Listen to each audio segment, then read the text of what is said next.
การหาปลาตามแหล่งธรรมชาติเพื่อมาเป็นอาหารในแต่ละวันอาจจะเพียงพอต่อคาบข้าวแต่ถ้าหาเป็นจำนวนหลายเพื่อเป็นการค้าขายทางธุรกิจอาจจะบ่เพียงพอกับความต้องการเมื่อสังคมมีการขยายตัวความต้องการของผู้บริโภคก็นับมือนับเพิ่มขึ้น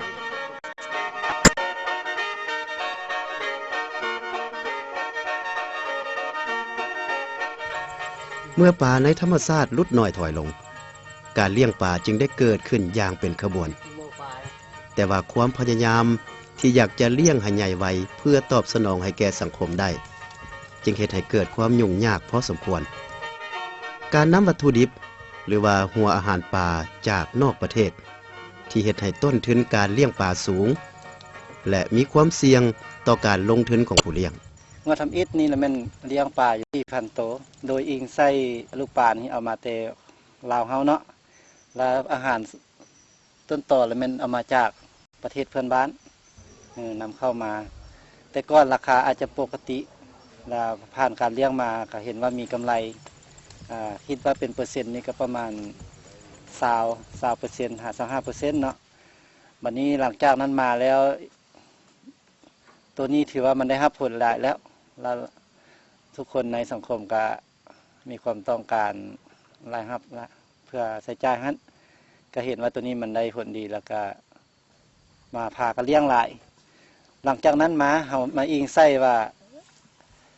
อาหารสำเร็จรูปมานำเข้าจากประเทศเพื่อนบ้านเนาะมันก็มีการเหน่งติงในปัจจุบันนี้เราได้ข้อได้เปรียบแล้วมันไม่ค่าคนกลางฮะที่ได้เป็นผู้ได้กำไรนะมาอิงใส่สภาพขายปัจจุบันนี้นึ่งก็แม่น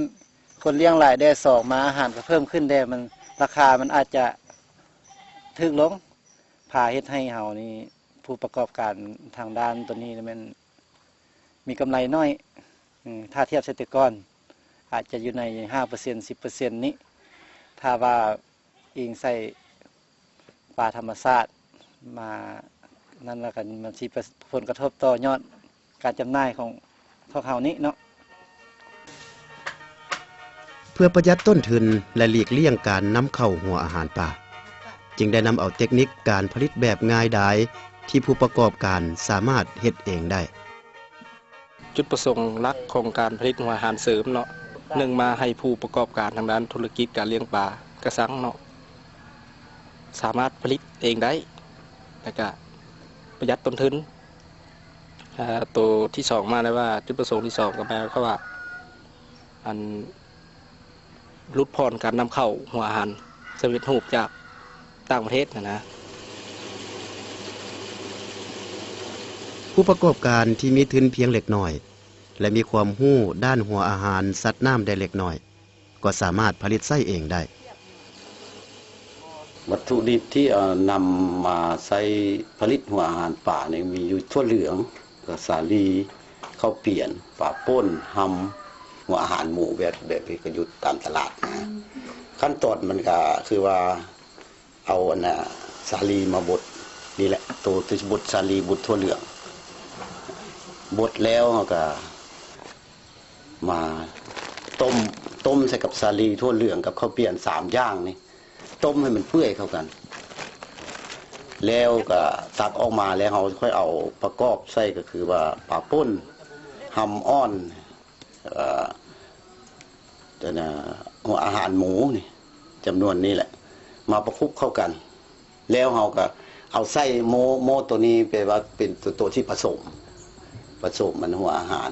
หลังจากผสมตัวนี้เรียบร้อยแล้วมันสิออกมาแล้วเราต้องเอามาเข้าตัวนี้เพื่ออัดเป็นเม็ดเวลาเราอัดเป็นเม็ดแล้วมันสิออกมาเป็นเม็ดแล้วเราจะได้เอาไปตากอยู่ในตู้ตากของเราตู้ตากของเรามันก็เฮ็ดบ่ได้ยากปานใดดอกเพราะว่าก็เอาวัตถุที่อยู่ในประเทศเรานี่แหละเฮ็ดเองผ้าย่างบ่หรือว่ากระตาดไม้บ่อีหยังนะก็แม่นเฮาเฮ็ดเอาเองเพราะว่าตู้ตากตัวนี้เอาเฮ็ดบ่ว่าเฮาใช้ระบบเก็บแสงอยู่ทางหัวตู้ตากแล้วเฮาใช้พัดลมเป้าความร้อนของเก็บแสงแดดนั้น มาอบกับหัวอาหารที่เราตากไว้นี่มันก็แห้งคุณภาพมันก็เท่าเทียมกันแต่ว่ามาเบิ่งราคาแล้วนะคันเฮานำเข้ามาจากต่างประเทศนั้นมันก็มีราคาสูงกว่าเฮาผลิตอยู่ในประเทศเฮาเพราะว่าวัตถุดิบที่เอามาประกอบหัวอาหารนี้เฮาส่วนหลายเป็นเฮาสิได้จากในบ้านของเฮาเองอายุการของการเก็บรักษาหัวอาหารของเฮาผลิตอยู่นี่มันก็ได้อยู่2 เดือนเพราะว่าเฮาสิเก็บไว้บ่ให้บ่อนมันจื้นมันซุ่มบ่อนมันห่มเย็นและมีอากาศรวงก็ได้2 เดือนหัวอาหารในรูปแบบของหัวอาหารต้องได้ใช้เครื่องมือในการผลิตที่สามารถหาซื้อได้ในท้องตลาด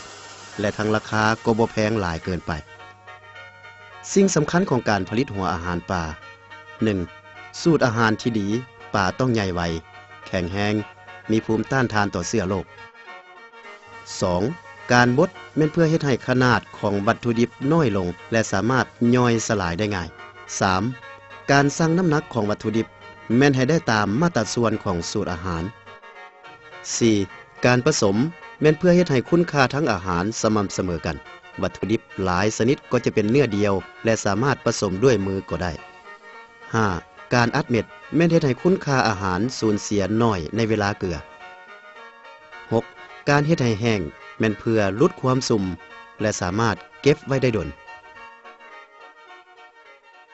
เลี้ยงที่แรกก็เอาหัวอาหารที่รูปที่มาแต่นอกกันแล้วมาเกลือมาเลี้ยงกันนะจากเลี้ยงไปก็กำไรก็ยากได้ต้นทุนก็สูงแล้วก็ราคาปลาก็ต่ำลงในเมื่อเป็นอย่างนั้นแล้วเราจึงได้พยายามคุ้นคว้าซอกหาวิชาการผู้ที่เพิ่นเชี่ยวชาญเคยเฮ็ดเพิ่นผ่านมาแต่ไปทอดถอนบทเรียนนั้นเพิ่นเรื่องการหัวอาหารเสริมเอาสูตรเพิ่นมาก็ได้พากันมา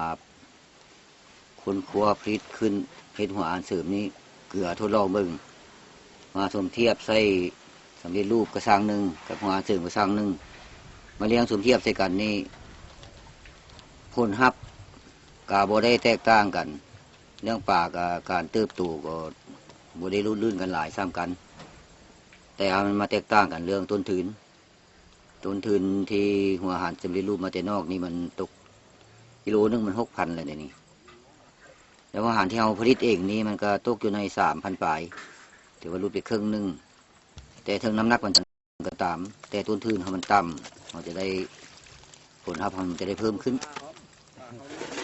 เพราะว่าเลี้ยงพันมานี่ก็ได้ทดลองมาเป็น2-3 ชุดแล้ว